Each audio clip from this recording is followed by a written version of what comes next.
As we indicated, this is, Barry, I think I may have turned off yours.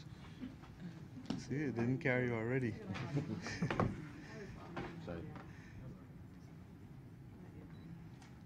No, it'd be an equitable and fair.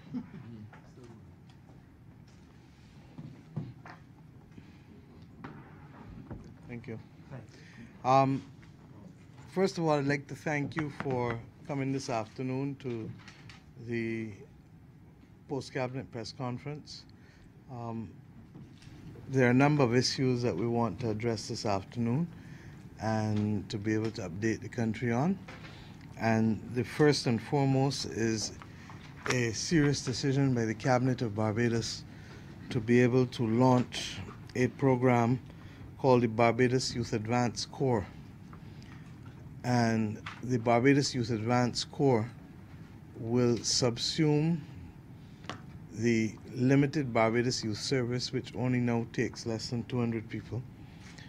But it is intended to take young people who have left school in the last 2 years and to take between 800 to 1,000 persons per year, such that we are in a position to allow them to remain in the Barbados Youth Advance Corps for a period of 2 years so that they can be exposed to all types of training and career development. One of the key platforms for the various cohorts will be exposure to digital transformation, whether from a graphics perspective or a coding perspective or a perspective of the robotics end of it, for those who are more mechanically oriented, making of different products, including drones. They will be exposed to construction, they'll be exposed to design, they'll be exposed to community projects and service, both of a welfare nature as well as an infrastructure nature. They will be effectively what other countries may call a civil defense corps. And the students will receive a monthly stipend of $600 to help them get there and get home and take care of themselves. But effectively, that 2-year period will be a combination of learning, discipline, citizenship reinforcement, and also the ability to participate in some form of work attachment, first job initiative, apprenticeship, or mentorship, depending on the individual. And you would appreciate that the numbers are large, and therefore there has to be a range of opportunities given to them. The element of the Civil Defense Corps means that they will be working between the Ministry of Youth Affairs, the Ministry of Education and Technical Vocational Training, but above all else, the Prime Minister's Office with the Ministry of National Security and the Barbados Defense Force in particular. By effectively becoming and establishing this Civil Defense Corps, it also means that in the event of national emergencies, that we will have a corps of people who would have been trained in basic things relating to first aid, disaster, relief, all of the types of things that are necessary in order to be able to help us out of a disaster. The numbers will be taken in 4 different tranches. The first one starting with the numbers in September, and I believe the director of the Barbados Youth Service will meet with the parents and the Minister Ford, the parents and the students themselves, to be able to inform them of the change and to give them the option of transitioning into this new program. The benefits of this new program would be that whereas the Barbados Youth Service was limited to 1 year, 6 months within the service day to day, including a 12-week residential, this one will, and then 6 months on a work attachment, this will be a 2-year program. In the Barbados Youth Service, they would only have received a stipend at the end with the work attachment. This one is 6 weeks residential, but it will also have different components where the young people will be reinforced and will be forced to come back in and to work and to be exposed to the discipline and the hierarchy. Look, we have reached a point in this country where we have literally to provide for our young people. Barbados is training almost 7,000, in fact, more than 7,000 less persons per year when we look at the 4 post-secondary institutions that we have: University of the West Indies, Genuine Tertiary, Barbados Community College, Samuel Jackman Prescott Polytechnic, and Erdeston. Not only are we training 7,000 less, educating 7,000 less people at the post-secondary level, but the money that hitherto was spent every year between 1995 and 2008, I believe the first year of the last government did it, to train young people in mass-based activity in culture and sports, was abandoned for more than a decade. So the thousands of persons that would have been trained with that $5 million a year in all kinds of sports and all kinds of cultural training was also abandoned. And then on top of that, the Barbados Youth Service went up to a maximum of 330 people, only now to have fallen back down below 200.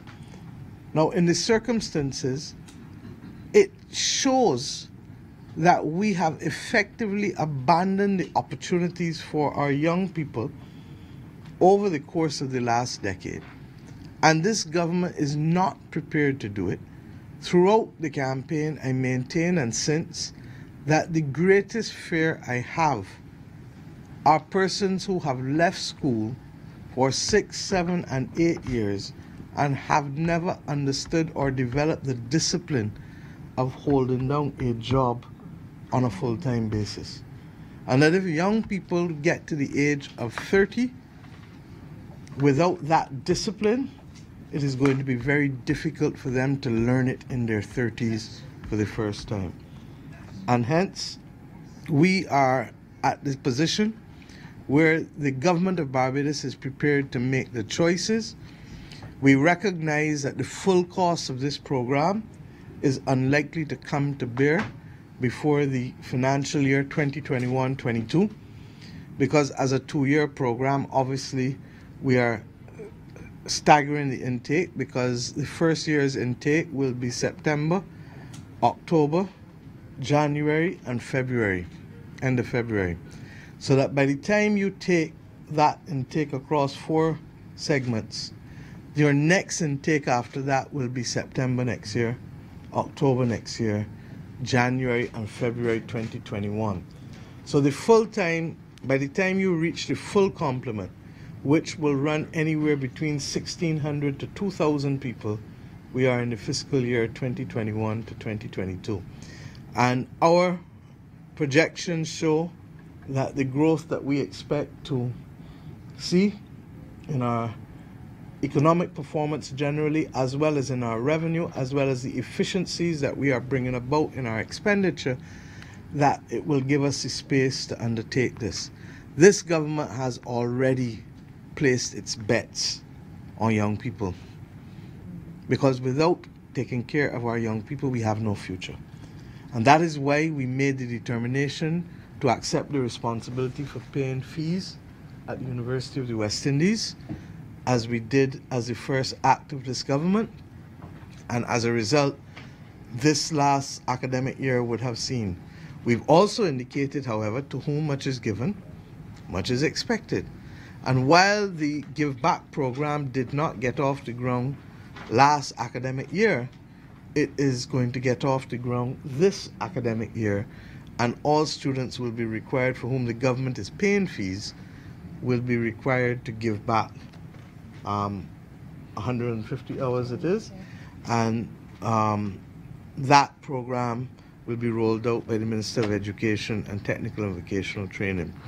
As I said, the Barbados Youth Service will be collapsed, and Barbados Youth Advanced Corps, Youth, and then capital A, capital D, capital V, capital A, capital N, capital C, capital E. The Barbados Youth Advanced Corps, which is a form of civil defense corps, will be established to be able to start it. The departmental responsibility, as I said, will lie still with the Ministry of Youth Affairs and Minister Ford, who is here, but the partnerships will be with the Ministry of Education and Technical and Vocational Training and the Barbados Defence Force under my office. And we fully anticipate that this will make a significant difference, and that in years to come, people will feel good, especially when they come to engage or to do business with persons and say, oh, I want him, I want her. They went through the Barbados Youth Advanced Corps. They made a difference because of the rounded exposure and discipline that persons will be given. The full cost of the program, once it is fully operational, is likely to be in the vicinity of about $20 million. But we accept that for the rest of this fiscal year, it is not probably going to be more than about $5.5 million, of which we already had some voted for the Barbados Youth Service. So the net difference in this difficult fiscal year is going to be certainly less than $5 million. And it will go up exponentially in each fiscal year. I will end on this point now. And because this is a post-cabinet press conference, I will simply ask Ministers Ford if he wants to add anything with respect to this program. As I said, both the Director of the Youth Service and his ministry will be meeting with the persons who were already accepted. The bottom line is that the Youth Service had so contracted that they have a number of applicants who they could not even accommodate.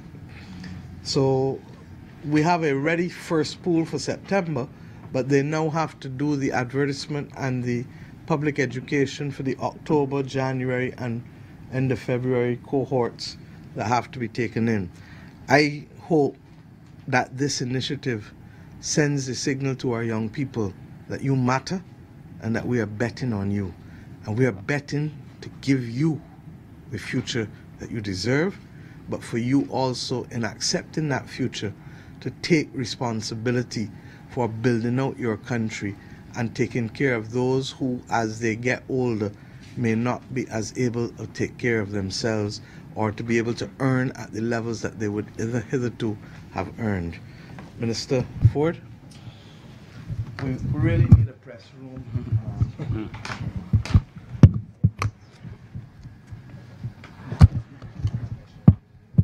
Perhaps I will ask my office in GIS in the future to have a single feed so that persons don't have this difficulty.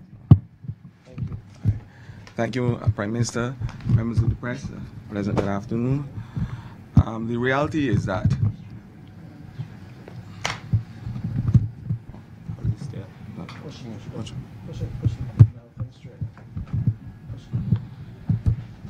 I suspect y'all are going to get a lot of information this evening to cover you for 2 or 3 days, so prepare yourself.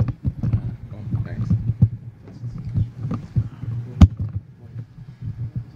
Thank you. Leave one on that side for the medium and the questions.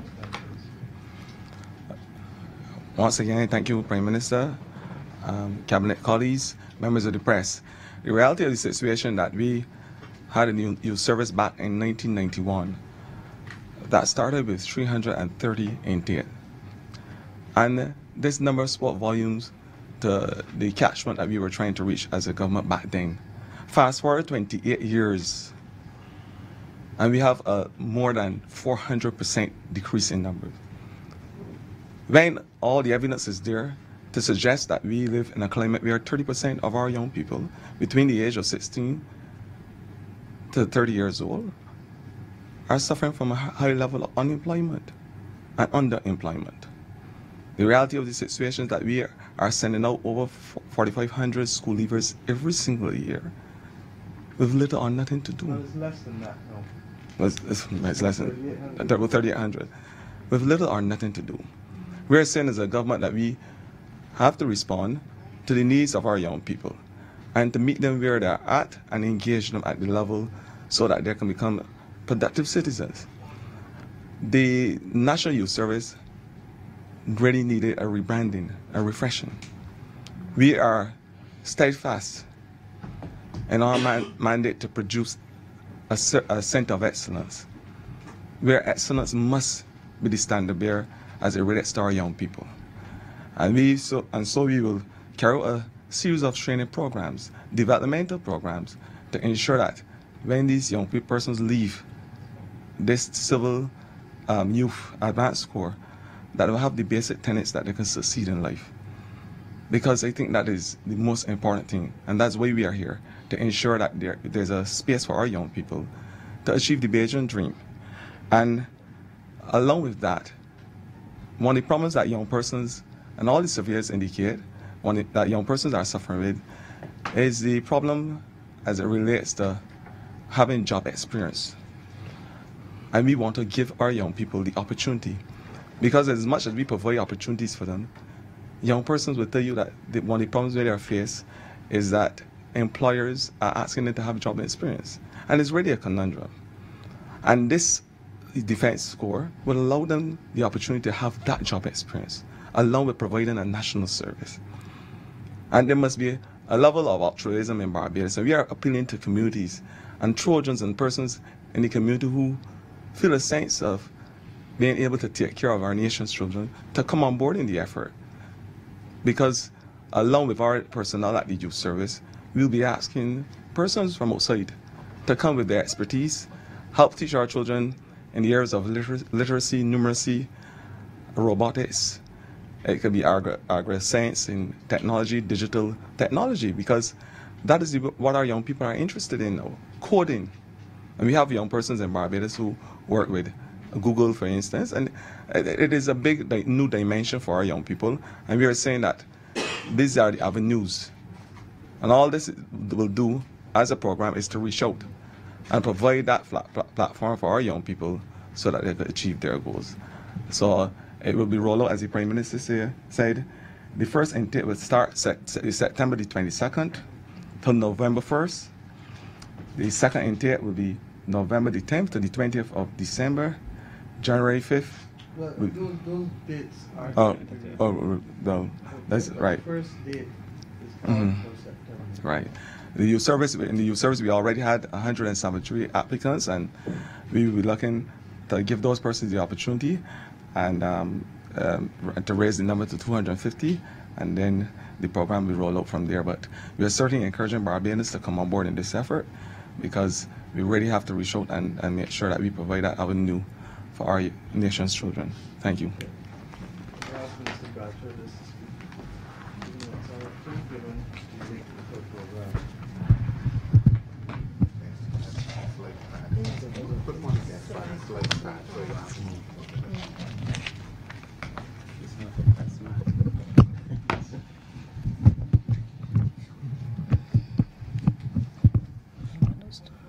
Slide your pad. You go ahead.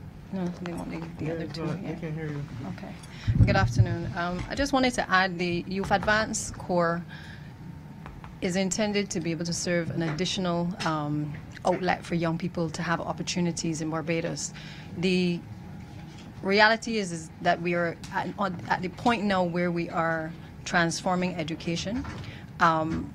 This is going to give young people an additional opportunity to have the ability to build on existing skills, or to be able to explore opportunities for new skills to come to the fore. The range of areas that are being provided on this program, the TVET Council, in conjunction with the Ministry of Education, is going to be working very closely with the program to ensure that young people can not only get the CVQs, but also we're looking at City and Guild certification. We've already started it in the secondary schools, where we've been looking at alternate methods of achievements in the system, because we recognize that all students don't learn the same way, and that we need to have different outlets within education for people to be able to learn. So this really provides an additional platform for persons to be able to have another channel for achievement, but also to instill in persons additional values. If you haven't been able to have the platform at the primary or the secondary level, the age range that this is capturing, 16 to 21, is going to be able to give you the opportunity to have that additional additional, learning and education that is needed to be able to prepare you for the work environment as well. I think the residential component is going to be particularly critical because I think that gives a good opportunity for all of the partners to be able to focus with young people to give them the adequate skills, and it is going to obviously have the additional component of apprenticeship. And as you know, this ties in very perfect with the national training initiative, the apprenticeship training initiative that we have coming on stream as well. So I think overall the program is going to solidify the agenda of government in terms of education, provide additional outlets for young people to be able to identify what it is that they want to do in terms of a chosen career. But it will also serve the national good in terms of that we now have another set of young people entering into a discipline environment, and hopefully that can now feed into being able to give us an additional selection of persons to choose from, whether it's in a national emergency, whether it's in even areas of construction, because we recognize that there are things that need to be built out in Barbados as well. And these young people may be interested in construction. This is another avenue on the program that we're going to be able to identify and be able to get persons to get involved in the process of training them as well.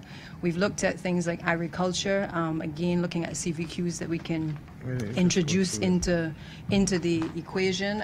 We've looked at things like the adventure training and team building, to be able to ensure that they can have those particular skills, also life skills, things like basic first aid training.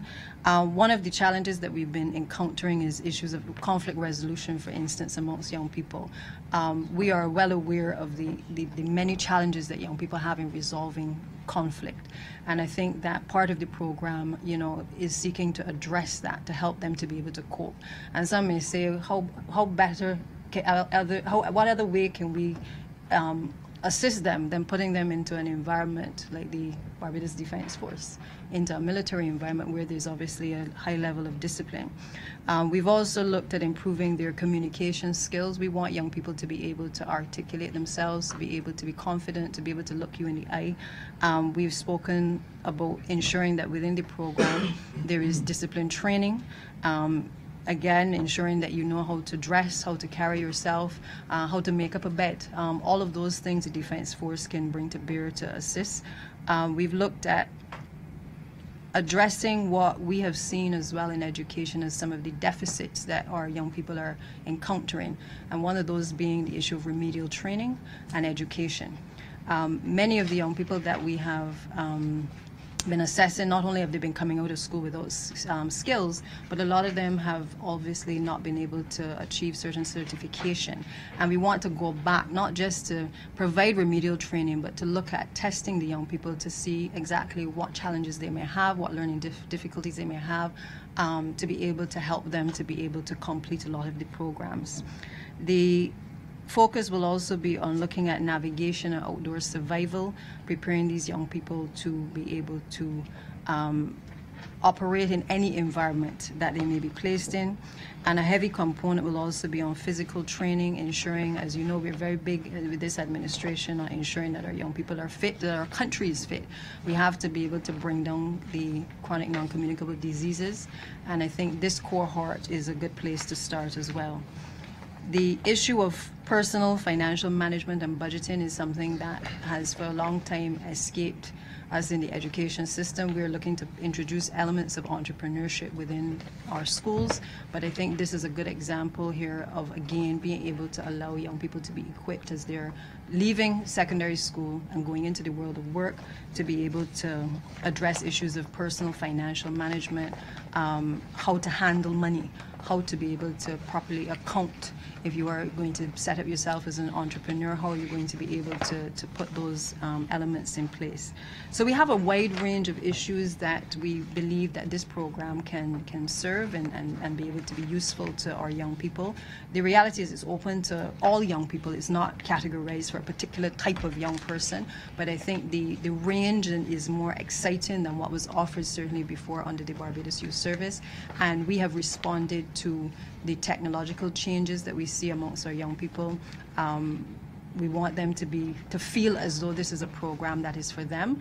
And with most programs, we will respond to what they also, in terms of their demands as well, dictate, to be able to make it more appealing to a wider cross-section of young people in the coming months as well.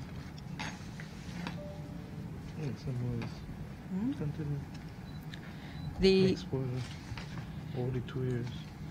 In addition to all that I've mentioned, we've also added a component of creativity, arts and craft, drama and music. Many of you will know how passionate I am certainly about making sure that the arts play a significant role, not just in the primary and secondary system, but certainly as an outlet for young people. We shouldn't have to wait until they leave school to be able to enjoy that field.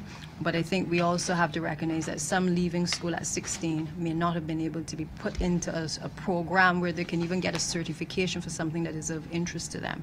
And I think that will also be another avenue through this program, that they will be able to obtain a level of certification in that area. We are also introducing culinary arts, looking at getting them cooking and getting involved in exposure to other professions as well in the culinary arts. There will also be a component of vocational counseling and assessment, as I said earlier, that would allow us to be able to identify what opportunities exist for these young people, what are their interests, where would they want to be placed, what type of work environment would they be best suited for. So a lot of the counseling and assessment that will be done is going to be based on one-on-one personal interviews with the young people, trying to understand their interests as well.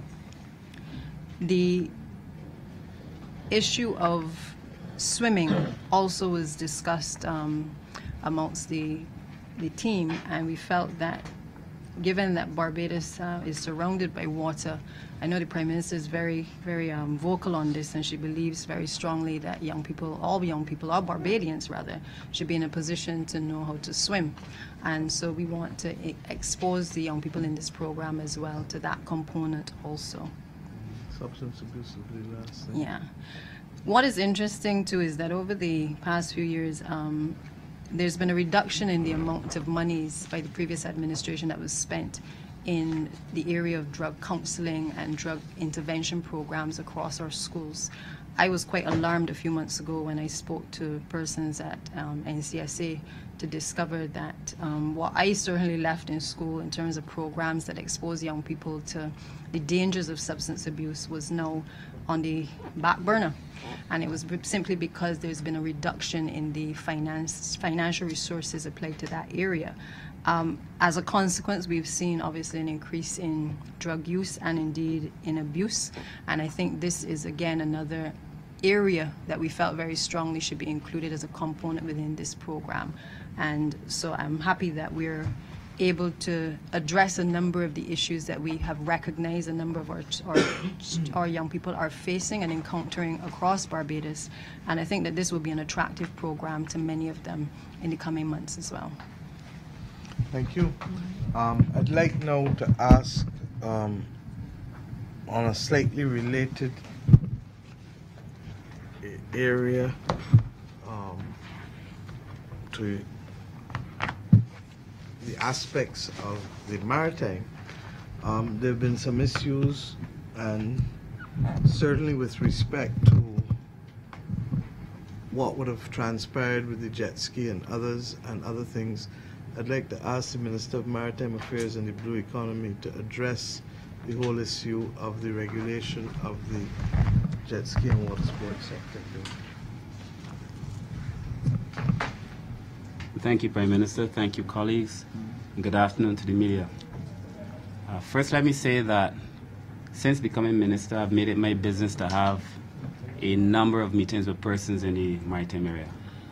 I've had meetings with persons in fishing, persons in the market. We've held meetings with the ship owners, and we've also held meetings with the jet ski operators. We held a meeting on November 14th with the jet ski operators, and since then we've had subsequent smaller meetings, but this was a big meeting where we discussed a number of issues pertaining to the jet skis and the way forward for this particular part of the water sport activities, and how Barbados must see itself going forward, both in terms of how we treat the Barbadians, but also how we treat the tourists, but above all, how we conduct ourselves. Now, the shipping and water sports regulations 2004 are very clear. There's some areas that are designated for water sports activities. There are quite a few. They're known very well with the jet ski operators. And the coordinates that are associated with these areas. Some have to be refined. I've already told the Chief Technical Officer that she has to work with the Coast Guard and the Marine Police to refine these areas. But notwithstanding this, notwithstanding the fact that we've held several meetings, there is a level of indiscipline, there is a level, an unacceptable level of lack of order in the way jet ski operators, not all of them, but some of them, a handful of them, conduct themselves.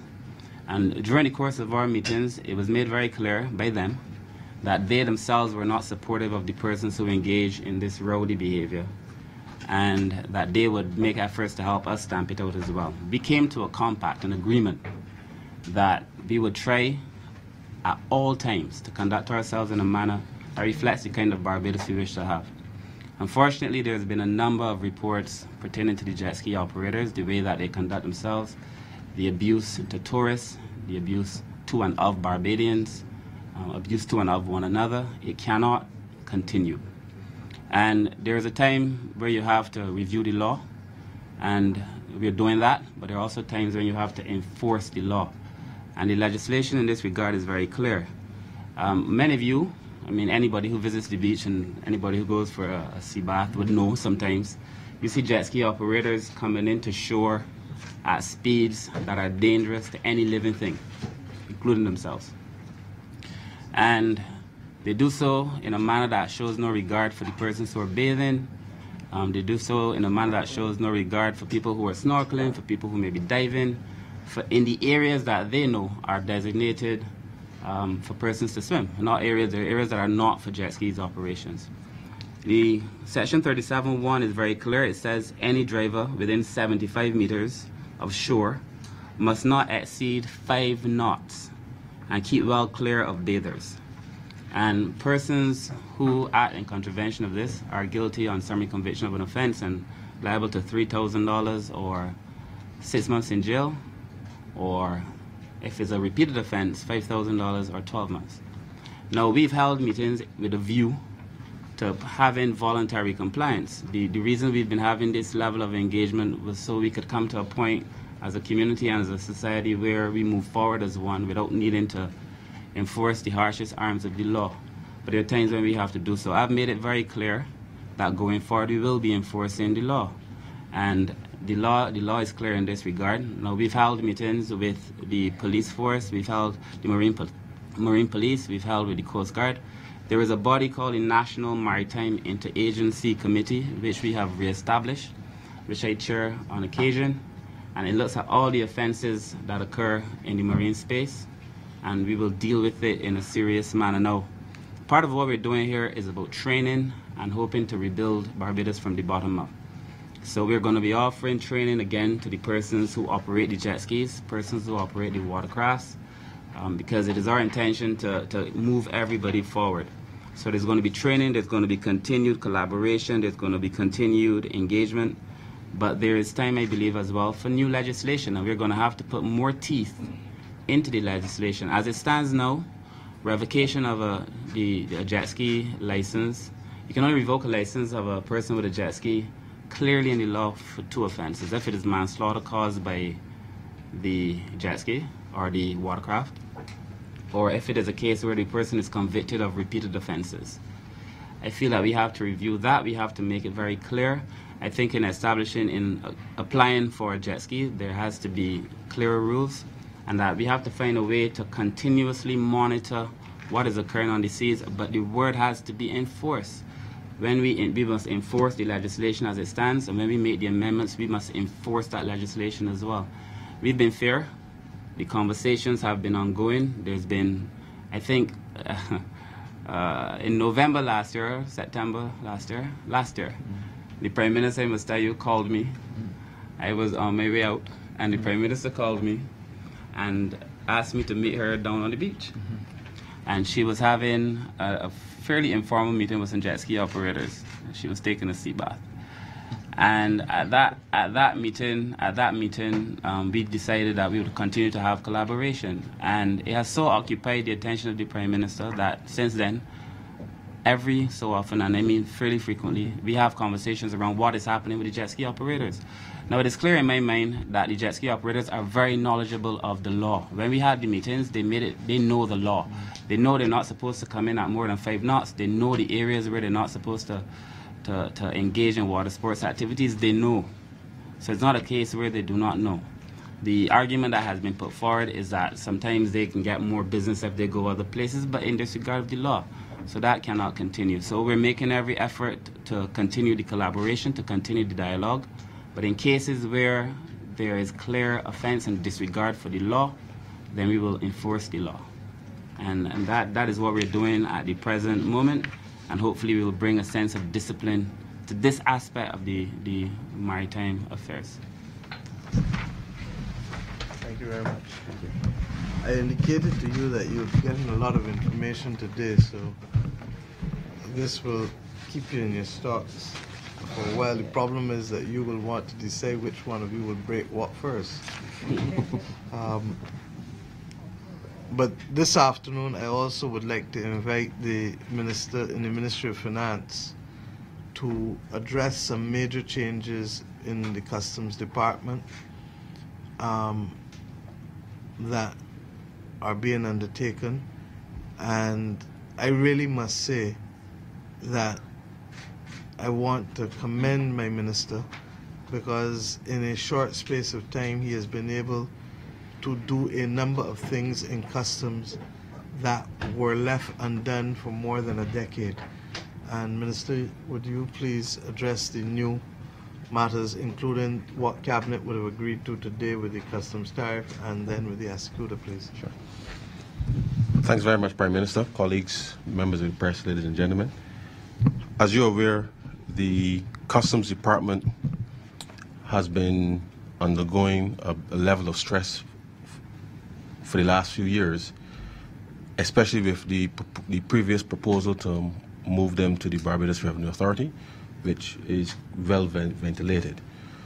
During that time, the department would have lost quite a number of customs officers, to the point where, whilst the department has continued to provide a level of business facilitation, the number of staff that would have been lost to the department has made it quite difficult for us to be able to maintain functions at the core, whilst at the same time trying to continue with the off-site business facilitation elements that we have put in place.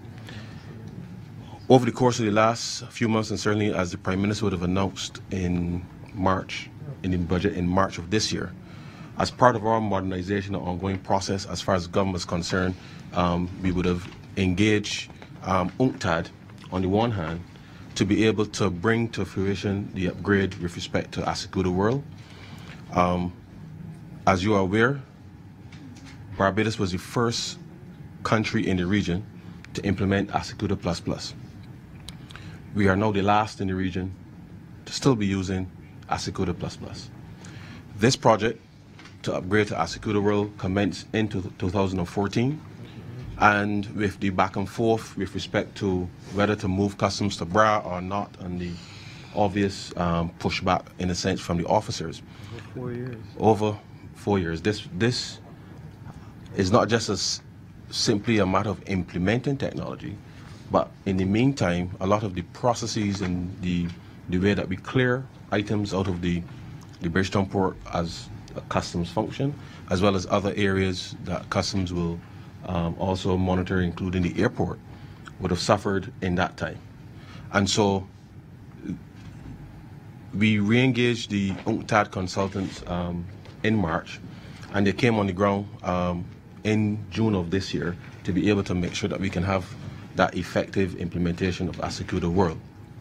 Now, the reality is that Ascuda++, I'm informed, goes out of, in a sense, any support or production by the end of this year. And as you know, software companies withdraw the support for their products when they've upgraded the systems, because as certainly we've been able to do with all of the gadgets, whether it's Apple, Samsung, Android, whatever you name it. There are periodic updates to the systems. And the reality is that Barbados has lagged behind with respect to it, not just the upgrade of a system, but an upgrade of the processes through which the Customs Department will now be able to better deliver a service to the public. Now, September 1st will be the implementation date for Asikuda World. Over the course of the last few months, we've engaged members of the private sector, the various stakeholders who use Asikuda ++ now with respect to clearance of goods through the ports of entry, with a view of moving towards making sure that we put everything in place from a technical standpoint as far as government is concerned, as well as retraining not just of customs officers, but also of the various stakeholders who engage Asikuda World to clear goods for citizens of this country, whether you're a private citizen or a business. Through those series of consultations, we have reviewed what would be the new customs tariff, which is the Harmonized System 2017 system, which will now come into effect with the implementation of Asikuda World on September 1st. Cabinet this afternoon agreed to the tariff, which will be implemented, and plainly speaking, the tariff just represents for many Barbadians what is the level of duty that any product that comes through the port will have. And there's been a number of queries in the past with respect to how customs will come up with a valuation. So whilst we are upgrading our systems, we also at the same time, post-implementation, will also be providing more greater information to the public, such that they don't feel as if a customs officer is arbitrarily assigning a specific level of duty simply because the tariff is the basis upon which the Customs Department functions with respect to being able to determine the import duty as well as the excise that will be applied to any project. And so throughout this process, we've started to communicate, certainly through the Customs Department, with the private sector. That will continue going forward, but also with respect to the public, we will be engaging the public much more regularly with respect to being able to make sure that we can provide the appropriate information to the public in terms of how the procedures will move going forward. Now, the critical change to this, if any of you ever gone to clear out items at the Bridgetown port or the airport, or perhaps even sometimes the post office, you will see a whole set of documentation, paperwork, and stuff lying around the place. And the critical change here is that the implementation of Asikuda World will deliver a fully paperless environment. And so therefore, that by its nature will be disruptive. Disruptive because it is different from that which was obtained before. And therefore, the members of the private sector, the importers, the brokers, the various business people who are to prepare the documentation.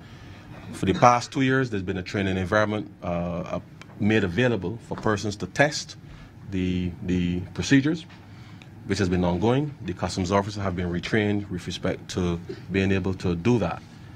I mentioned earlier that we lost a significant number of officers over the last 5 years from the Customs Department.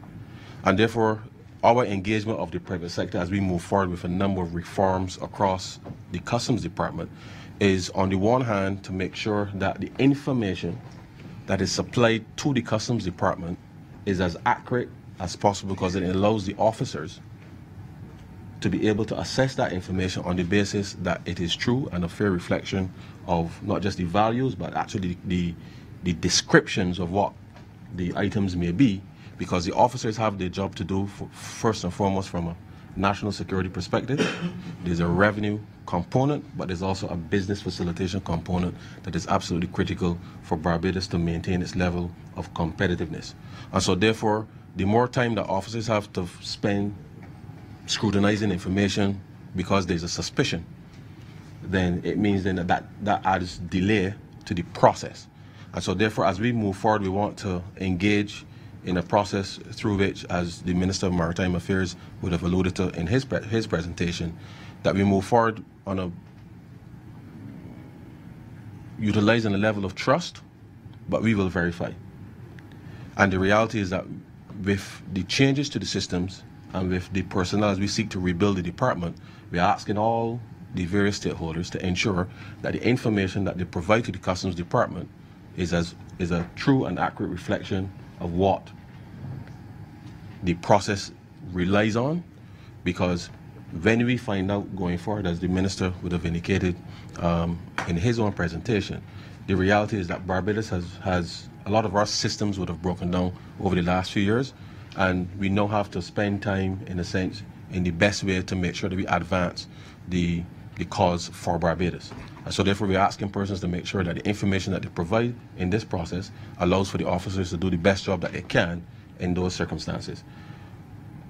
As part of the process as well, a few weeks ago, we would have advertised for the post of controller as well as the post of deputy controllers. That process has concluded with It's on my desk. I approved them today. With respect to the interviews, some recommendations have been made to the Service Commission. From the from the Protective Services Commission, and as the Prime Minister just indicated, is on her desk for approval for the appointment. You approved it. Sorry. For the appointment of control of customs and 2 deputies with respect to the Customs Department. As part of this effort to rebuild the Customs Department relies on having effective management in place on a day-to-day basis with respect to being able to make sure that the program of government as it relates to the Customs Department and being able to deliver our mandate as government, that that very important border agency, that it has the management and support that it needs to be able to do its job.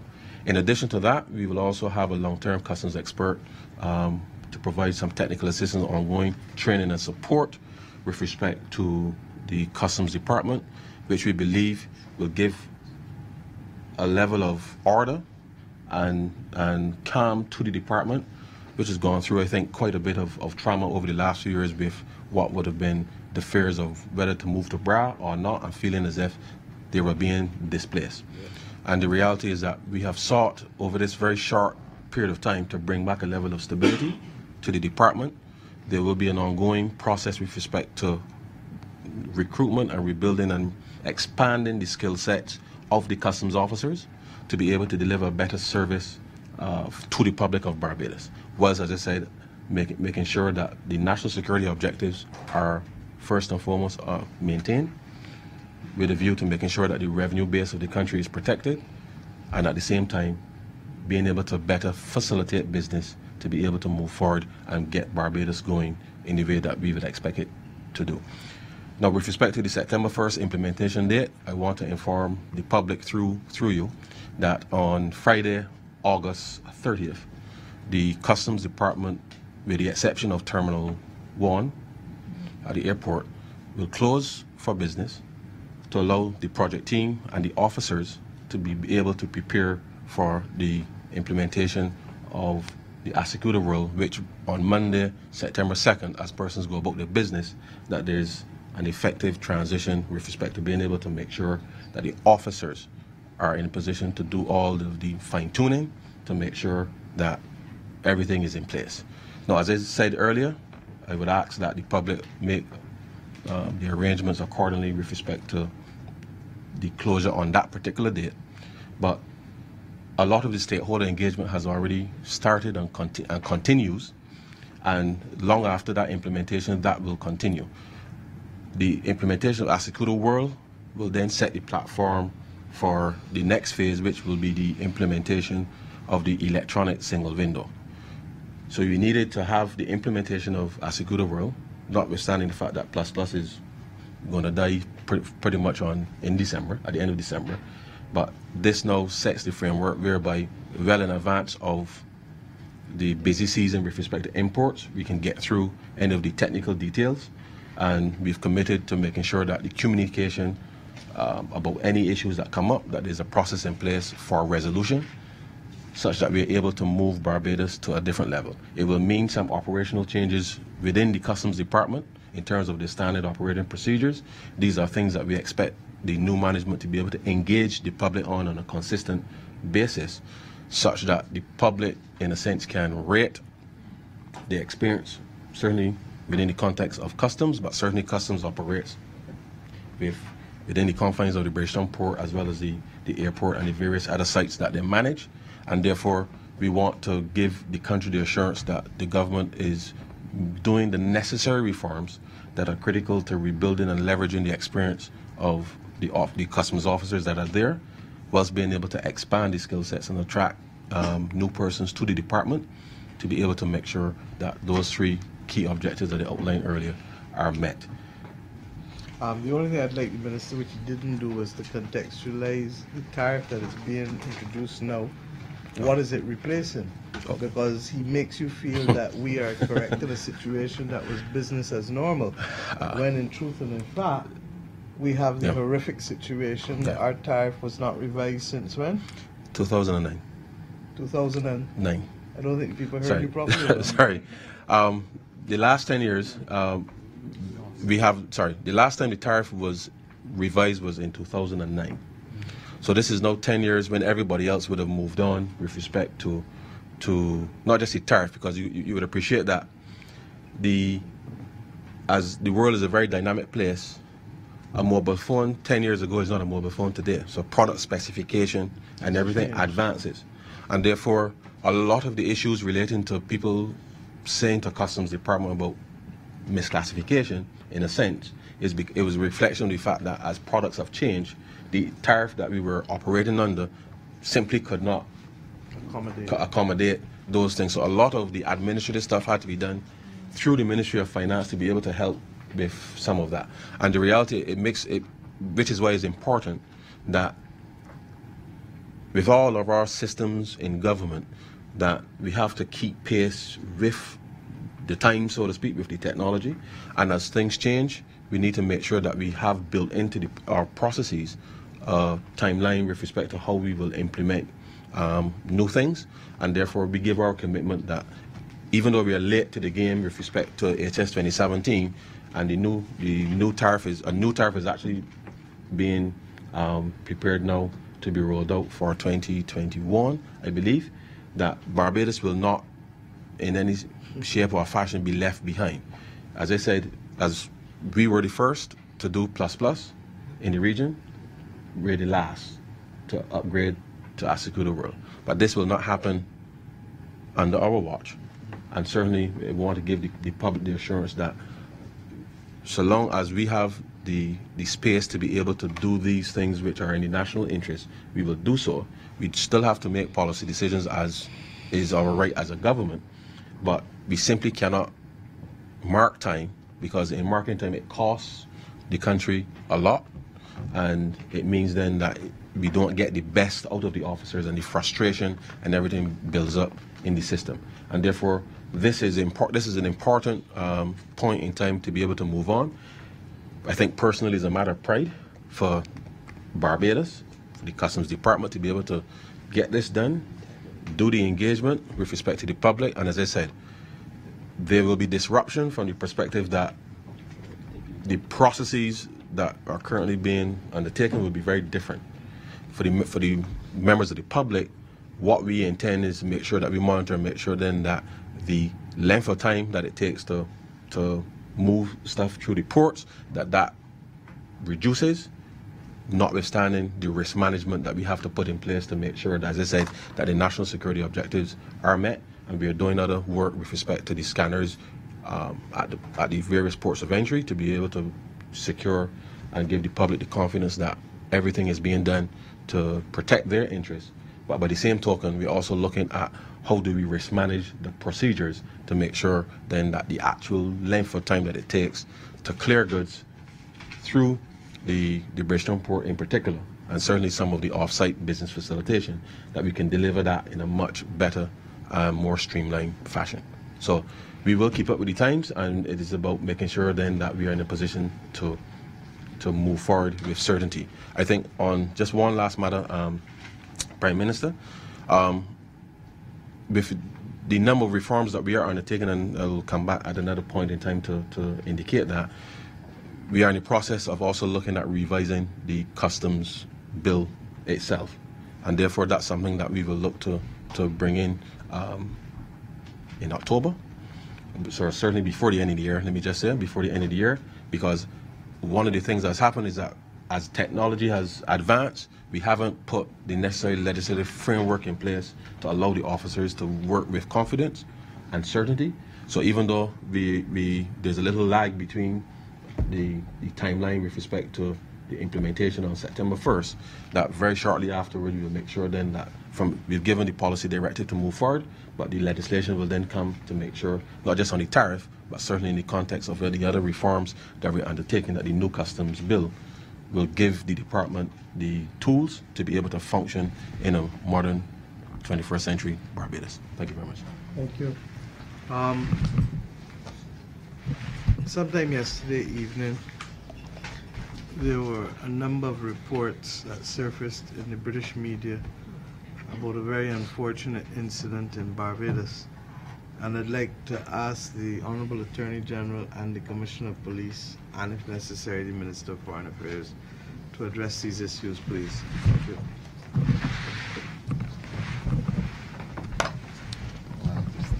Thank you, Prime Minister, members of the media. In the last 2 days, the British media has published, both print and TV media has published a number of stories, one of which had as its headline, British mother of 3 murdered in Barbados after being doused and set on fire as she lay in her bed. Barbados prides itself, of course, as being a society that acknowledges and recognizes freedom of the press, but equally it is important for us to defend our reputation, not blindly, but in cases where it is appropriate to do so.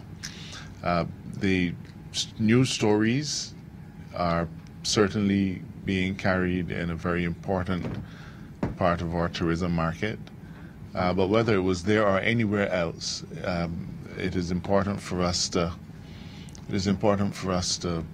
let the interested parties know that the rule of law is prevailing in Barbados.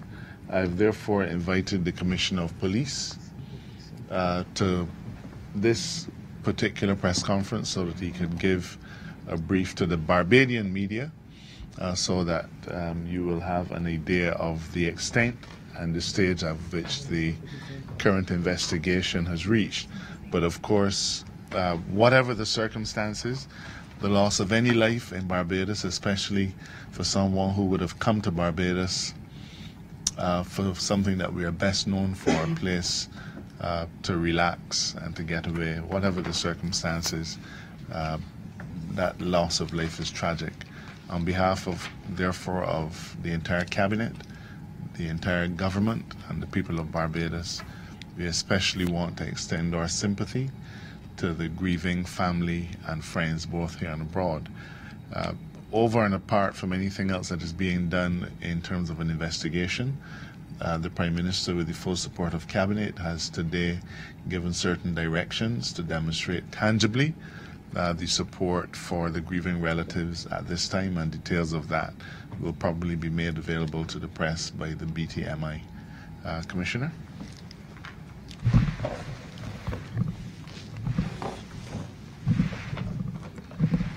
Thank you.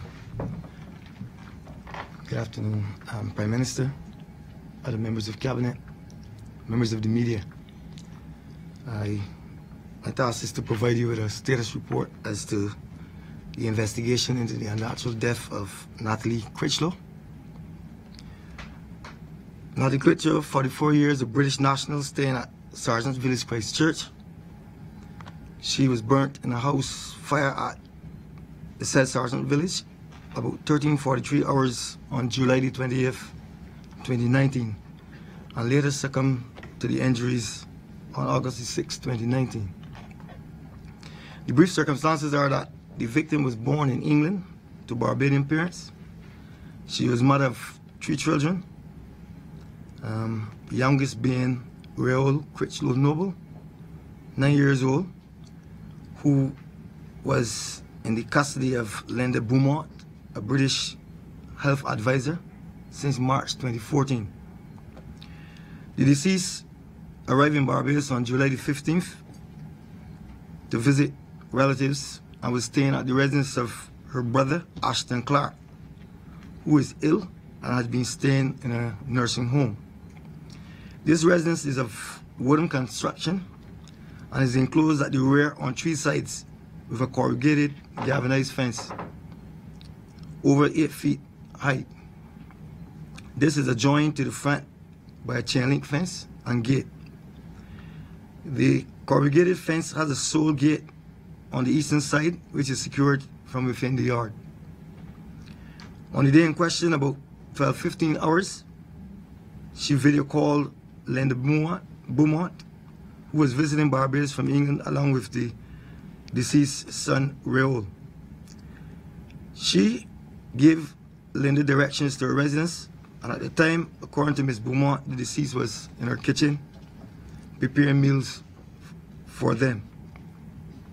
Sometime after 1 o'clock, Linda Beaumont called her back, mistakenly thinking that the deceased had again called her.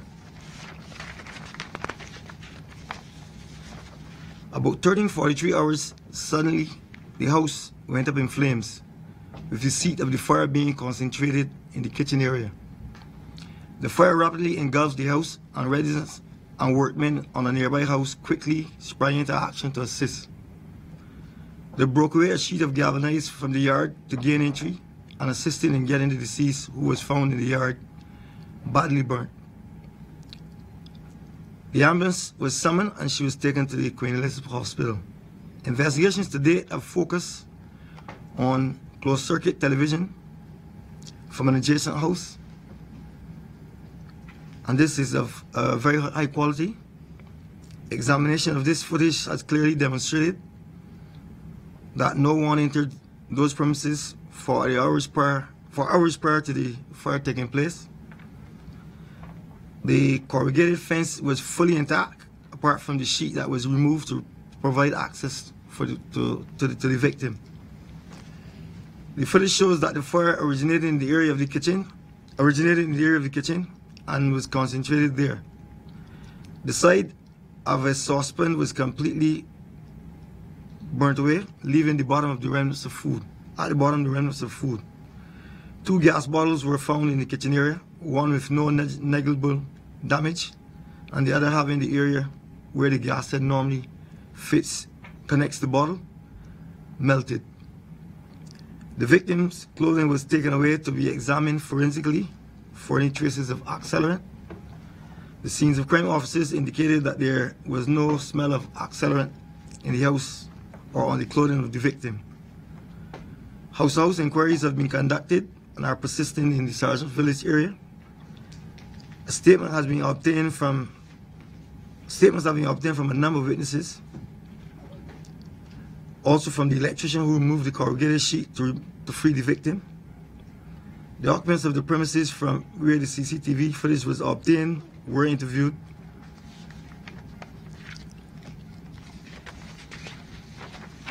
Rumors have been circulating to the effect that a man who once lived at the said house might be involved in the death. This man was identified and interviewed along with the brother of the deceased, and to date there is nothing to suggest that he had any involvement in this matter. A post-mortem was conducted and the death was attributed to infections from the burns. The victim was never interviewed by the police in this matter, given her condition at the time. Investigations are continuing. Efforts are being pursued to gather information in relation to the victimology. This matter is being treated as a natural death, and intense investigations are ongoing. At this stage, there is nothing to indicate that there was an intruder at such premises. Thank you.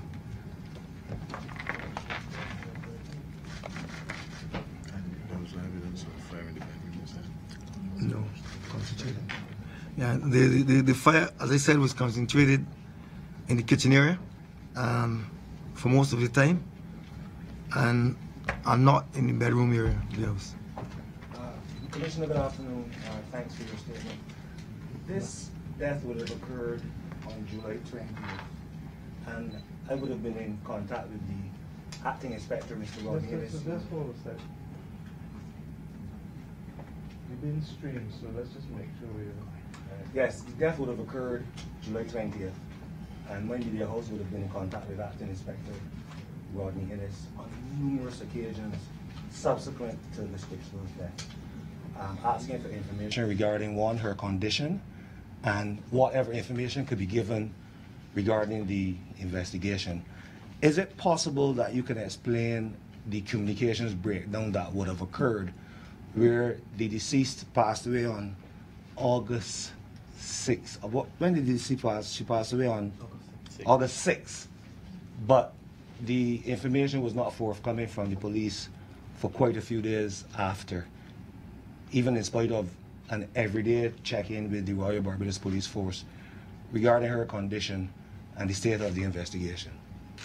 That is unfortunate, but there's really no good reason why that information shouldn't have been given. But can you explain what would have led to that information not being passed on to the media? But I wasn't aware that it was not passed. But know that you are aware.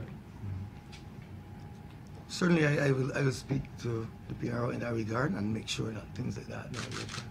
I think it's a little more than that, Commissioner. I think people want to know that there's a sense of accountability, and there is nothing to be gained by us holding on to information when the information is immediately available. You have come here this evening to share, and if we have information, we ought to share it at the appropriate levels before.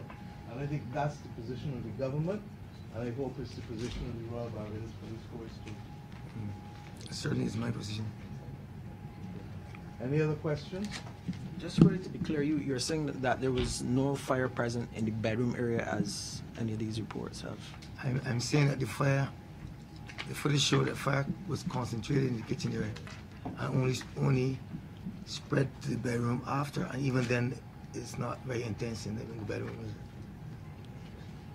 I will make a comment, but I will leave that until later. How close are you to this case being concluded then, Commissioner? Are you expecting to find another person of interest, or you consider this a case of an unnatural death? It's an unnatural death. There's still investigations to be done in this matter.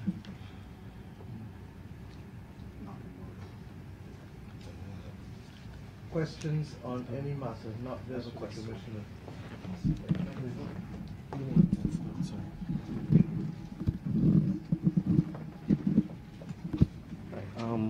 Minister Strawn, you mentioned that the single window would be coming after the Asikuda. Do you have a timeline for the single window? The Ministry of Small Business and Entrepreneurship and Commerce is coordinating that element in terms of the reform program. Our focus is, at this stage, is to get the Asikuda World platform up and running such that on the one hand, the advanced passenger information system, the advanced cargo information system can be executed. There was a timeline with respect to having the single window in place by the end of the year, but obviously that is contingent on us making sure that the Asikuda World platform is actually up and running and started in September, such that the other agencies who are required to participate in that process then can start to do the necessary technical works with respect to being able to bring that to fruition. The UNCTAD consultants are on the ground until the end of December, and therefore we just try to make sure that that can happen within that timeline. And so it would be our expectation that that can happen before the end of the year. But at this particular stage, our focus is to make sure that the Asikuda World system is up and running. But that is but the single window is definitely the next step with respect to implementation. Thanks. I have one more. In relation to the advanced score, the Barbados Youth Advanced Score, could we say how it will be staffed? What changes will be made in that regard? Those are technical areas. There's no doubt that the staff who are in the Barbados Youth Service will morph into there, but there are additional skills that will be needed. Some will be full-time, for example, a behavior specialist and other things that will help, but some may be contracted in, depending on the nature of the tuition to the various students. Minister Bradshaw went through about 23 or 24 areas that will be covered over the 2-year period, and whether it is in the area of sports training or swimming, or obviously those persons are likely to be different from somebody who is dealing with digital ICT matters, or people who are dealing with remediation. It depends. So it'll be a combination of permanent staff as well as skills brought in, and the Barbados Defense Force on issues like first aid and basic training and drill and those types of things will have the capacity. Equally, there are other people in government who are in a position to provide the training, whether the tutors at skills training or TVET, or in the line ministries themselves, because if you're going to have people who are interested in construction, what's the best form of learning? Through apprenticeship, through doing. So it'll be a combination of things. Okay? Good afternoon. Just wondering, in terms of the Controller Customs and the 2 deputy, no names were given? No, not yet. They'll be announced shortly. I approved them today, so I'd like them to go back to the commissions, the Protective Services Commission and the Director General of the Public Service. So for me to tell you would be to be inappropriate in not giving them the opportunity to know what I've approved. Okay, so by next week. But it'll be short. By next week you'll have By next week, thank you. Prime Minister, good afternoon again.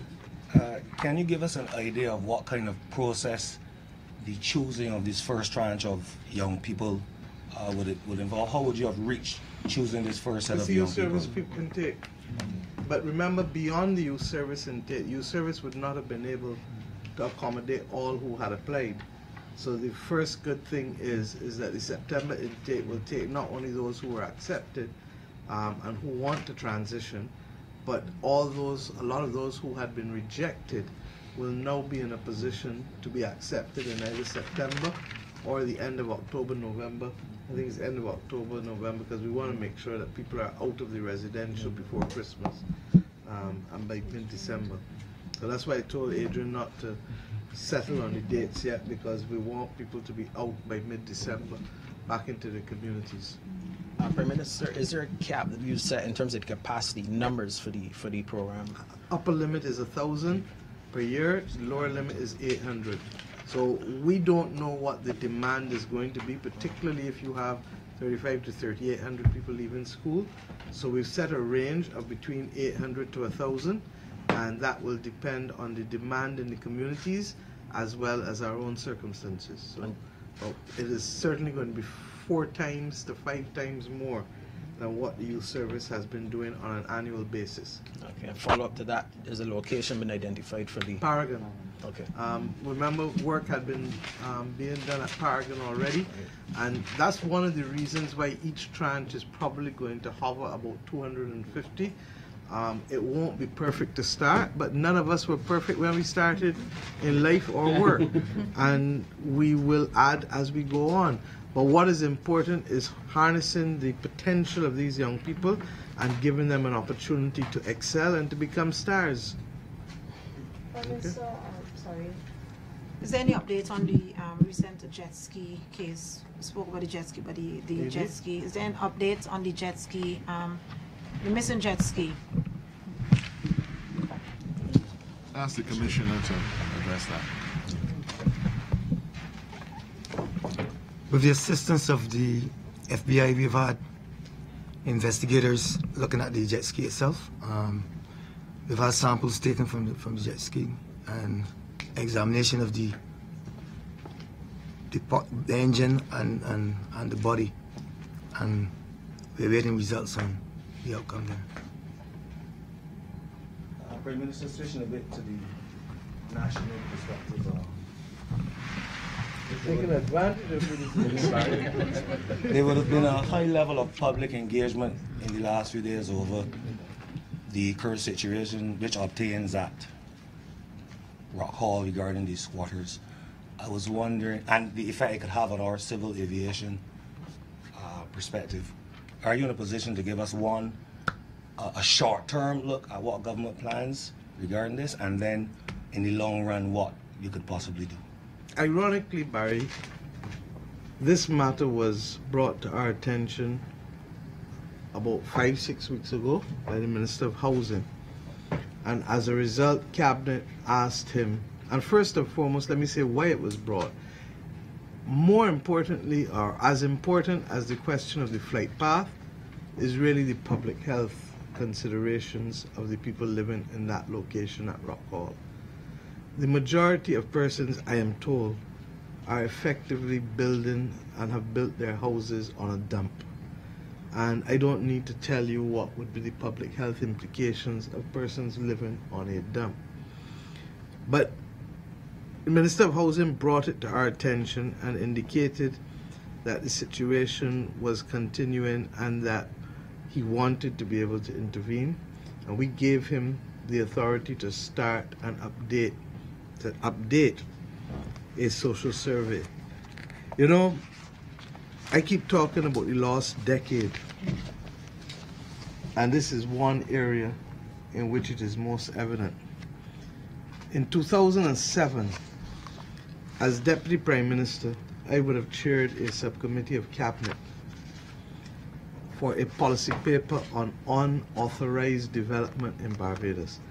You know, I can know the day that I can dead because this was on the back page yesterday. This issue of Rock Hall. No, Sunday. I asked for the documents to be pulled for me this week after it was on the back page on Sunday. And in 2007, we submitted to the then Cabinet a comprehensive program to deal with persons who are unauthorized in unauthorized possession of land, in other words, squatters. And we agreed then, as far back as that, with a comprehensive set of social surveys that looked at their name, their country of birth, the ID number, the phone number, the lot number, the quest, the gender, the age, the address, the head's economic activity, the monthly income for the household or the family size, the number of children in the household, the period of residence of the house on the spot, the house, whether it was owned by the person or rented, because not everybody is owning their own house in those circumstances, and similarly, what was the position with the land, because in some instances there are bandits who are seeking to collect rent from these people and actually sell people the opportunity to put down land, and this is not recent alone. And then the general commentary. Now the reason why I've asked for this, and I asked for this week, and that's why I know the day and dead, is because in 2007, 12 years ago, there were 96 people at Rock Hall. I am told that the numbers in the last decade have significantly expanded. And far from following up on the policy paper, that nothing was done. Now, what was the policy paper saying? That one, that we needed to be able to relocate these persons. Two, that we needed to ensure that persons do not go back on those sites.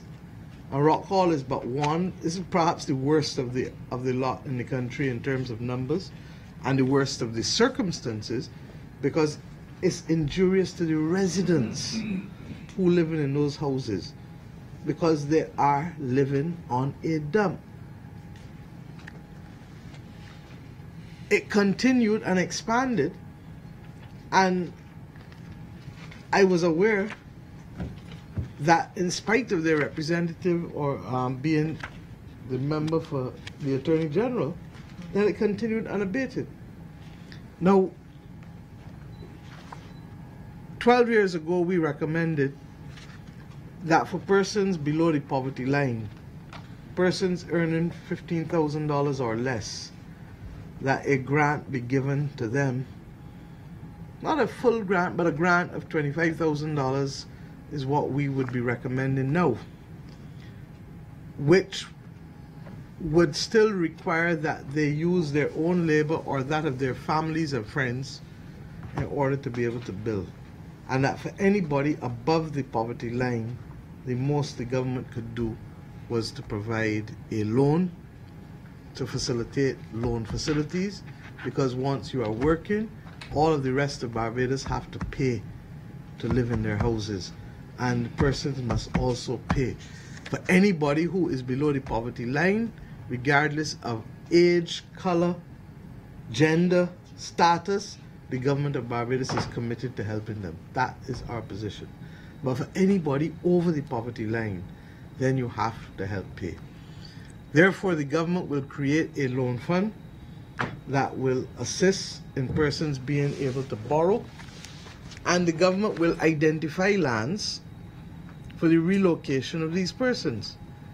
We asked that the social survey be updated because it is significantly more than the 96 persons, I'm told by the Member of Parliament who, in Darware.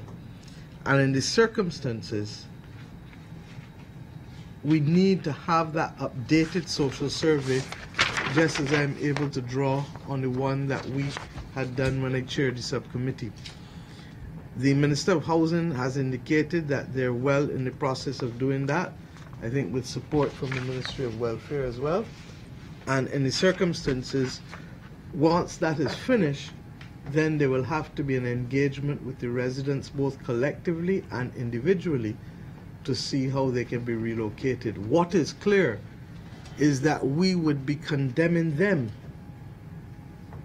as residents if we let them stay in that location. It cannot be. One of the reasons why this government has been so adamant about creating planning gains and acquiring additional land as we help others with their own town planning applications is because ultimately we recognize that there is need for a serious intervention with respect to housing lots and housing solutions in this country, not just for those, and Santi will tell you, I've been adamant before the election, and Adrian, that there has to be a reduction in density at the Pine and Wildy housing estates. There has to be a reduction in density at Silver Hill and Gall Hill, at Haynesville. Okay? But separate from that, persons, for example, in Barbados who are earning under $4,000 cannot afford to buy no land at $20 to $25 a square foot and then to build a house. And a party that knows what it is to introduce the Tenantries Freehold Purchase Act and to introduce subsidies for urban tenantries will not sit idly by, as we will not, and allow Barbadians to be deprived of the opportunities for housing in circumstances where they are most in need of it. We are also conscious that over the course of the last decade, with a lot of people not working with the continuous and prolonged recession, that a lot of shanties developed in people's yards, and I see members of the press nodding their heads because they know exactly what I'm speaking about, and people who may not have access to water or to other things. Cabinet also today agreed, and Minister Abrams will address it, I assume, next week or week after, but that there must be a minimum basic human right of allowing everybody access to water in this country, subject obviously to the appropriate deposit. And he will explain that to the public in due course. But the bottom line is, the squatting, the unauthorized occupation of lands at Rock Hall, St. Philip, is first and foremost not in the interests of the residents who are living there. It's not the rest of us who are living there, it's the residents who are living there who are first and foremost affected by living on that site.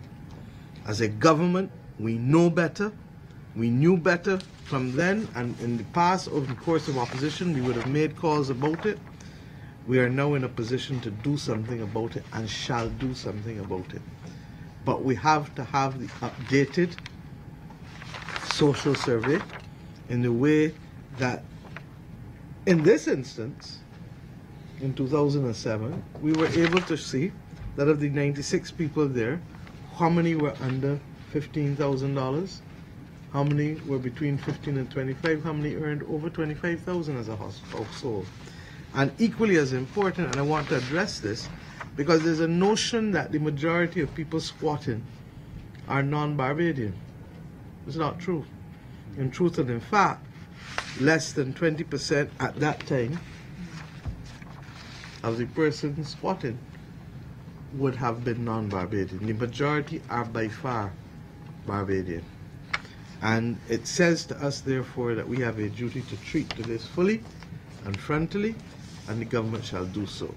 There's a moral hazard, of course, and we will be working with town planning and other agencies to ensure that we don't create circumstances, but there would be such a flood of access to lots, to rent, to own, to purchase at affordable rates, that nobody will feel that they should want to go and build and to live in uncertain circumstances where their property may become the victim of demolition because of not having the requisite permission. Okay? A question for the Attorney General. You're really getting a week's worth of news. You have them here, so they're at my disposal. Yes. Councillor, you'd have had our 35th killing in Barbados this week. And ironically, I must tell you, I did some research, and the last time Barbados had 35 murders. In fact, our record we had in our archives is 2006. Ironically, you were the Attorney General at the time. There's a level of despair in Barbados that, in spite of the systems that you and the Commissioner have put in place, they are not working, and there remains high levels of trepidation as people go about their daily chores in Barbados, to and from work. How can you respond to this? What else can you do? Well, first, I'd want to challenge your assertion that they are not working. Let me begin by reminding you that across every aspect of the Barbadian society, we've seen levels of decay over the last 10 years that have been unprecedented. For years in opposition, we were stridently warning the last administration that we were on a dreadful path and that urgent steps needed to be taken to arrest it. We are in the position now where we have that solemn obligation. But the first reality that we have to confront is that it is fanciful to believe that you can turn around 10 years of decay, 10 years of broken structures, 10 years of abandonment of the people of Barbados in 10 months, in 12 months, in 14 months. That is an exercise that we are committed to carrying it out, but to encourage the people of Barbados to believe that there is an overnight solution would be wrong of us. What we've embarked on are a series of methodical, well thought out strategies that we firmly believe are bearing fruit.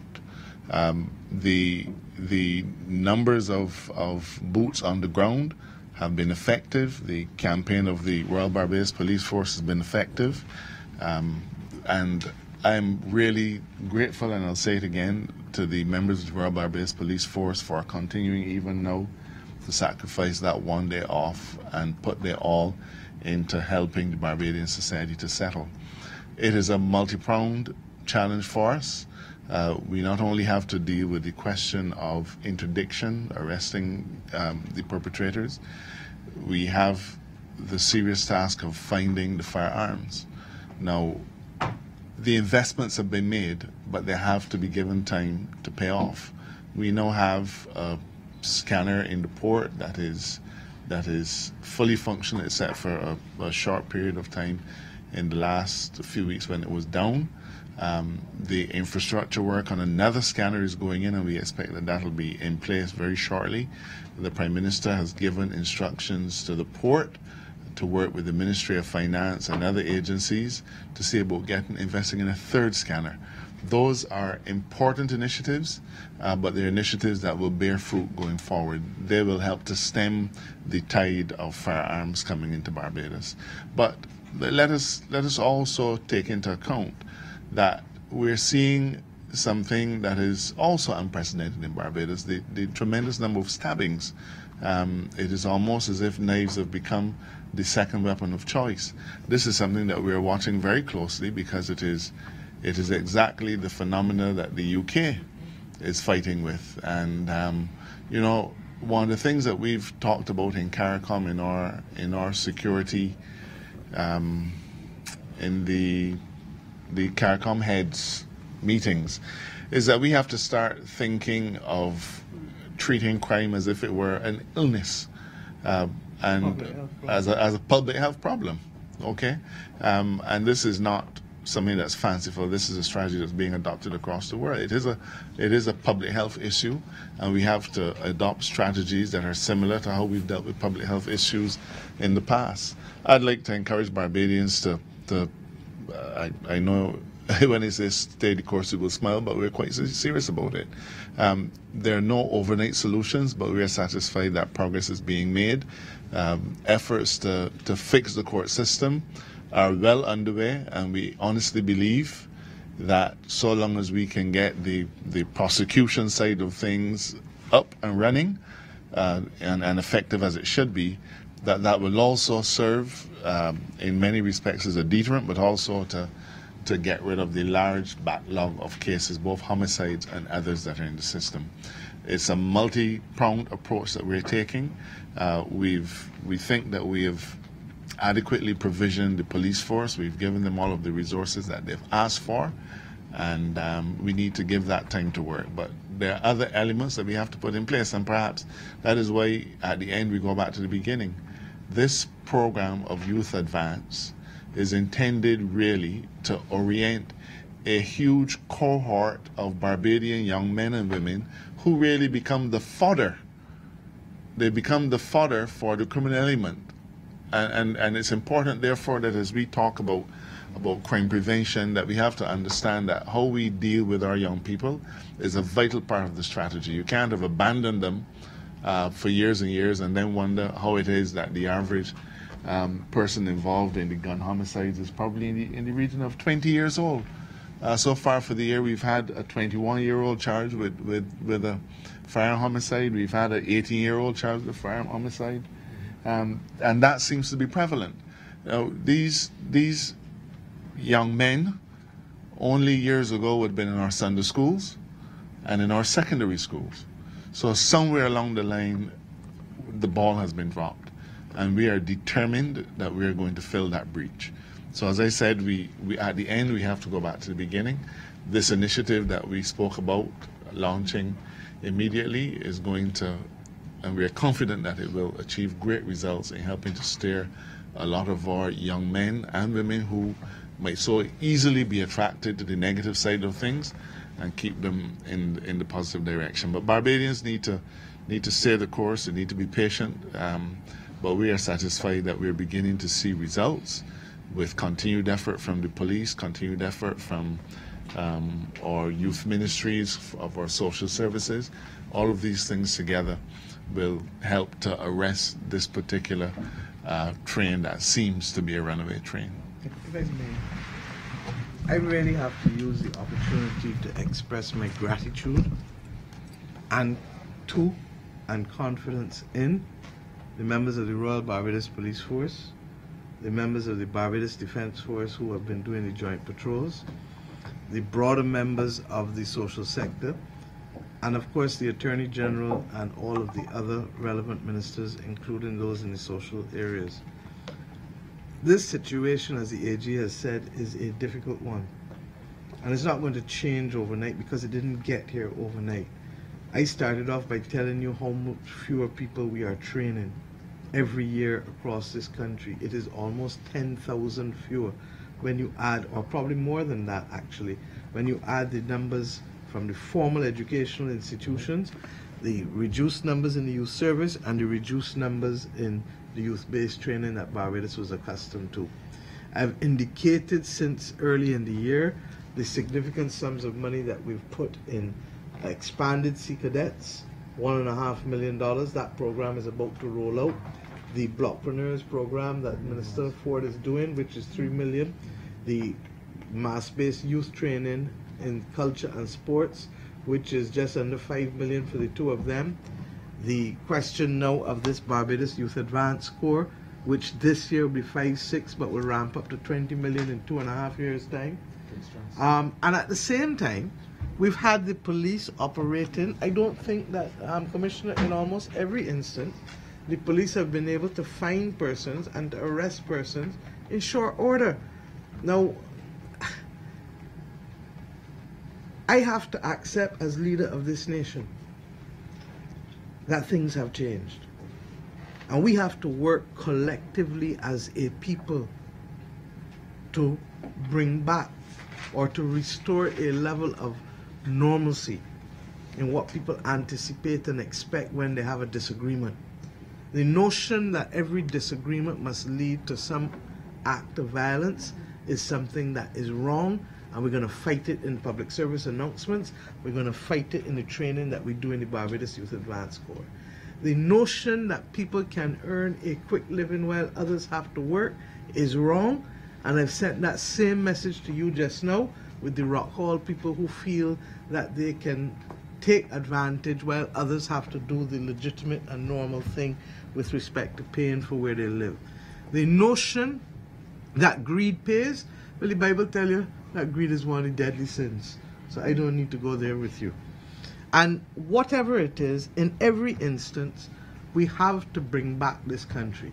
We grew up with the old people telling us that the devil does what? Find work for who? Now, you will notice that I keep going back to simple sayings. You know why? Because simple sayings mold a nation. Simple sayings raise a people. And whether it is telling people to treat people how they want to be treated, or whether it is the notion that many hands make light work, or whether it is the recognition that if you don't find productive work for our citizens, they're going to find themselves in things that they shouldn't be. And until, why do they say that youth is wasted on young people? Because invariably, as we get older, the things that we are prepared to do and try in our teenage years or our early 20s, we come to understand it is not worth the risk or the loss of liberty, or in these instances, the loss of life. And you know, I have a saying that others look at me as if I'm mad when I say it, but I continue. When you're dead, you're dead. Mm-hmm. This is not playing games on an Xbox. And I'm deeply concerned that our children, globally now, not just in Barbados, but globally, are trained to become desensitized to the notion of killing. If you are in front of a video box and you do pow, pow, pow, pow, pow, pow, pow, pow, all day, every day, you're playing with people in Afghanistan, you're playing with people in Australia, you're playing with people in the US, and parents are allowing them, in some instances, unrestricted access. What would cause you to believe that that child at 17 or 18, 10 years later, will see anything wrong about killing? The difference is that when they're playing the game, they turn off the machine, go and eat some food, go and sleep, and come back. In real life, when they're playing with people's lives, you're dead, you're dead. And then you hear the bawling, and then you hear the crying. And those who have practiced criminal law, as I have, know that the time when you speak to your clients after arrest, and some of you who worked in the media know it full well, that is when all of the remorse and all of, I didn't expect it to, I didn't intend for it, I didn't this. But let me tell you what, the AG, the Commissioner, Minister Ford, Minister Bradshaw, all of us gonna help them to make sure that as far as possible, when they do ignorance, they know that they've done it willingly and not by accident, because we're going to show them how you don't do it by accident. And we're going to give them the power of vocabulary, because half the problem is that also when you don't have these children being educated or trained properly, that they don't know how to express themselves, and the first thing they do is to lash out. And what are they lashing out with?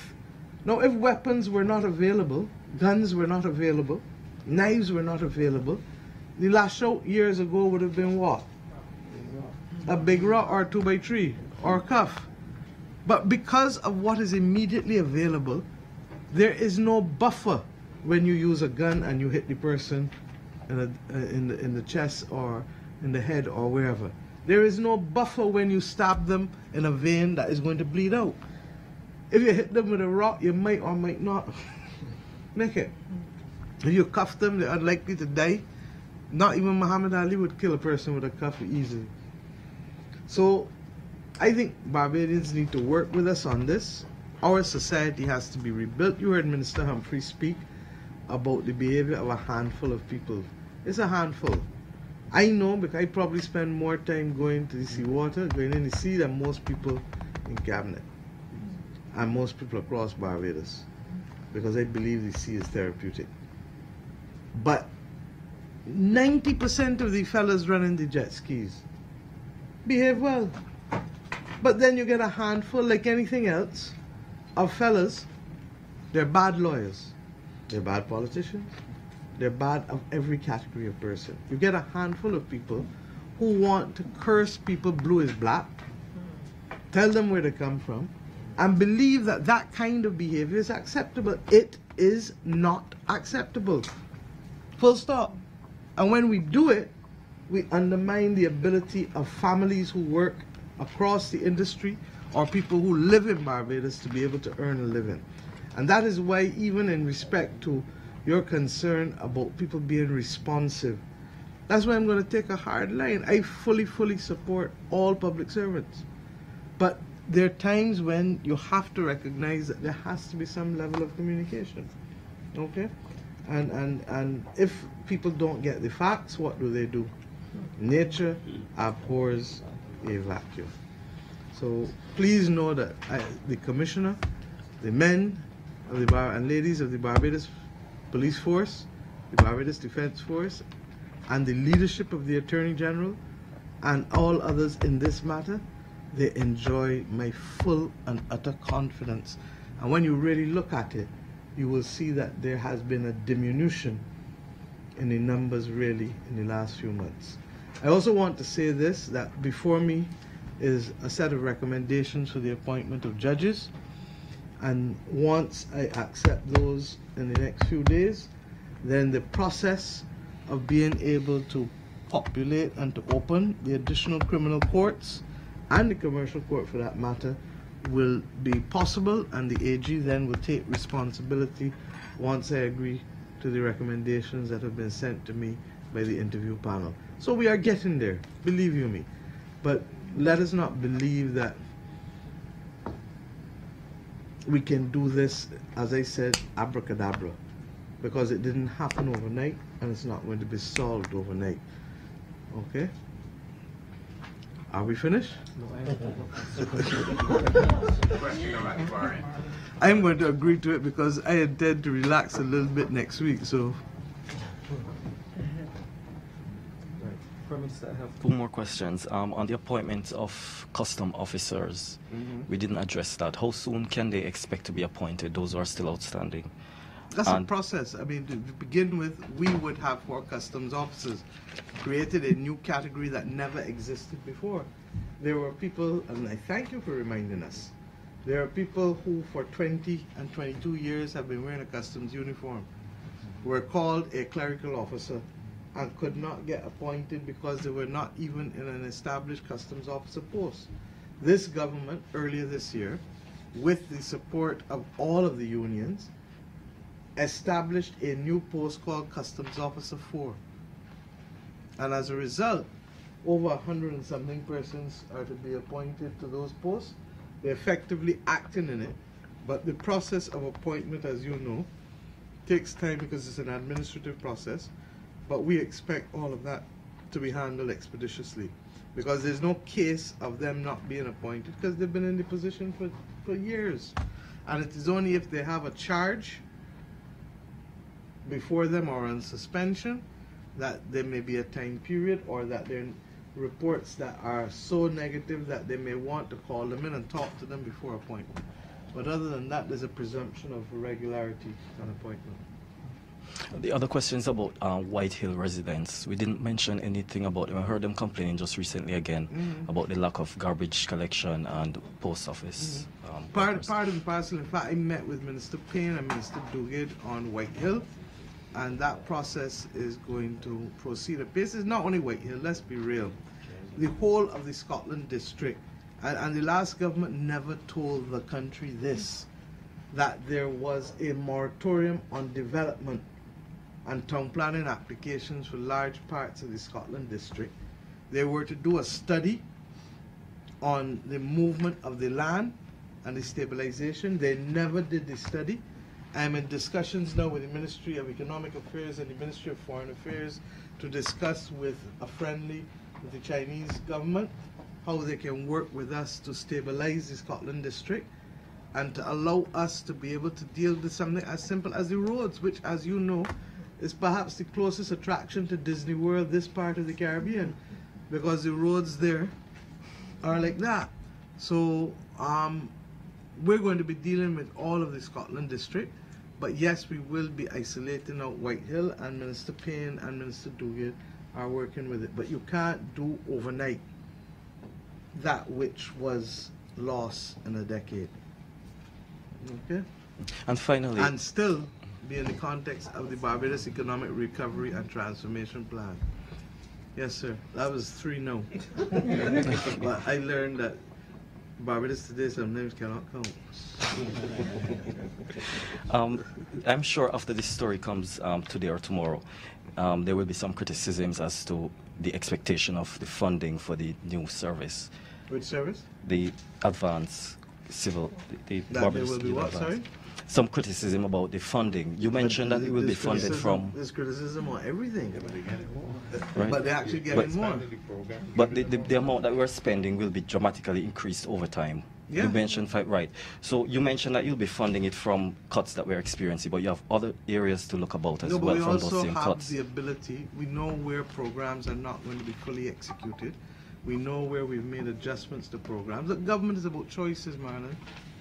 And this government is choosing to put our efforts in building a future for our young people. Because if we don't do it, we will not create the platform for growth. Okay?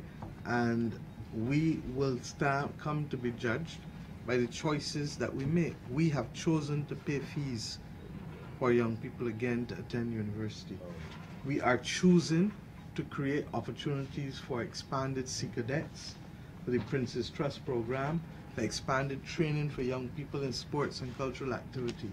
We are choosing now to establish the Barbados Youth Advance Corps, which will also help us. And in all of these instances, remember, whether it's the students in post-secondary who are going to give about 150 hours, or whether it is this Youth Advance Corps, in every instance we are requiring the young people to give back, so that there is not no utter freeness. There is a recognition that this is a social contract, and we will take care of you and make sure you get safely where you need to go. But as you go on that journey, understand you have an obligation to help us with the young kids who might need supervision and training in communities, in the same cricket and football and all of these other things, that there are older people who may need persons to help them in whatever areas, that there are other activities of a social capital building nature that we want you to participate in. And in some instances we may need you to help after a disaster or before, to help clear an area, to avert a problem that is likely to happen. It's about a conversation and a social contract. Okay. Thank you. Could I ask one more question? Sorry. It just came across my mind. The outstanding debt to the University of the West Indies. Which outstanding debt? Oh, it has been cleared? But where are you living, my dear? Where are you living? Too many questions. Barbados government is in good state with the University of the West Indies. Okay? Thank you very much and have a wonderful Friday and weekend. I think you have enough material there until next Thursday. Take care. Thank you all.